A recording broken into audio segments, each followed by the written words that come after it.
Энэ бодлогыг хэдүүлээ бодоод үзье. Энэ ямар ч та бодлого байна нөхөр 2026 оны 5 дугаар сард ирсэн SAT шалгалтанд ирсэн бодлого гэж байгаа юм.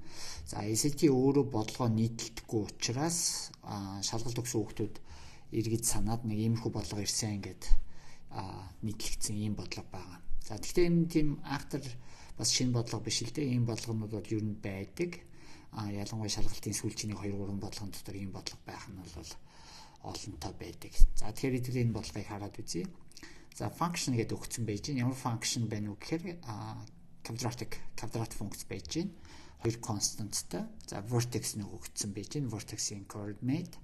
За эндээс харах юм бол k буюу y координат нь тэгээс бага гэдэг гэж байна. За тэрийг анзаарчаарай.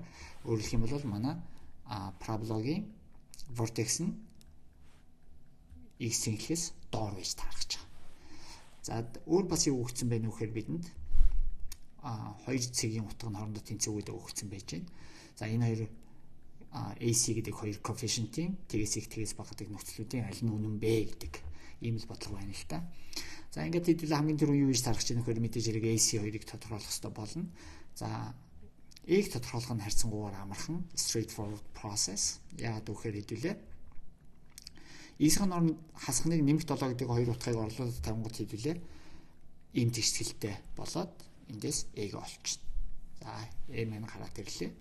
За өөрөөр хэлэх юм бол манай парабола хаашаа харсан парабола болж таарах гэхээр парабола маань хасах учраас доошоо болж таарлаа. За тэгвэл C гэдэг коэффициент маань мэдээж эерэг тэгээс бага байх нь бол ойлгомжтой болчлоо. За тэгэхээр яг тэгээс бага гэдэг нь үнэхээр хангалттай нөхцөл өгдгийг шалгахын тулд хэдүүлээ энэ коэффициентийг нь A-гийн оронд орлуулж агаад десмостоор орлуулаад тавьчих болно.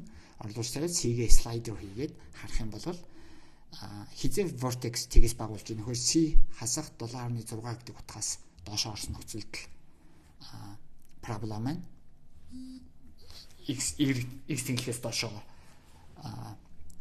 утгатай болж орж ирж байна. За эн чинь юу гэж хэлж ийм нөхөр хэдүүлээгийн нөхцлөөс эргээд харах юм бол за хамгийн түрүүн хэдүүлээ юу харсан бэ гэхээр мэдээч хэрэг энэ бол худлаа болж таарсан. Яг гэвэл эн чинь хасах тоо гарсан байна тийм ээ.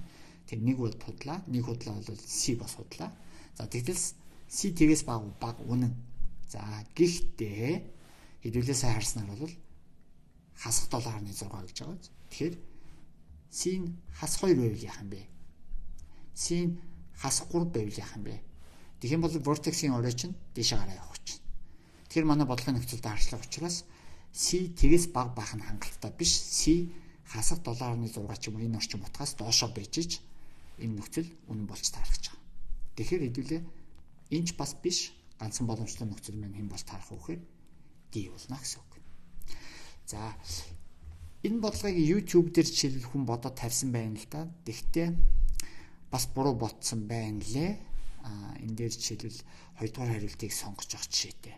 Тэгэхээр хэдүүлээ бас янз бүрийн мэдээлэл их болсон цагт бодлого харж агаад үнэхээр яг зөв бодож гинэ худлаа бодож гинэ гэдгийг нь бас дахин өөртөө тунгаад шалгаж харж авч яахгүй болвол бас буруу мэдээлэл авах магадaltaй шүү.